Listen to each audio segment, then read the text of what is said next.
we will continue with the same chapter, that is inside our earth. So today we will going to discuss about the second layer, that is mental.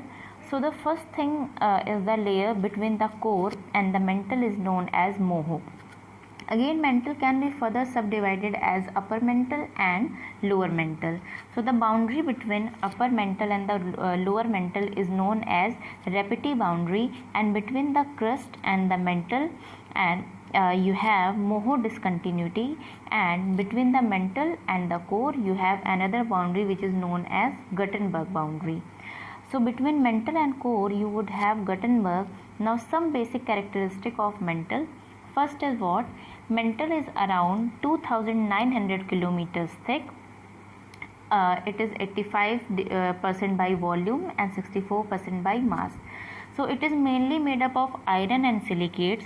So the main component of metal is iron, and then you have silicates. So again there is a basic difference in the upper mental and lower mental. Is upper mental is liquid in its state, however the lower mental is solid in the state.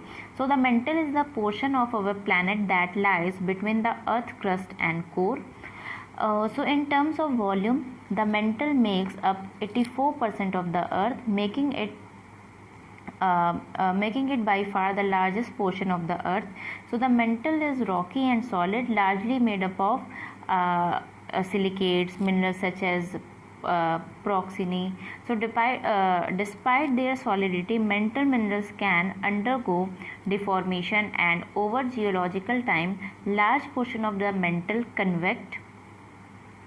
So that is the flow of a response to variation in the temperature and the density.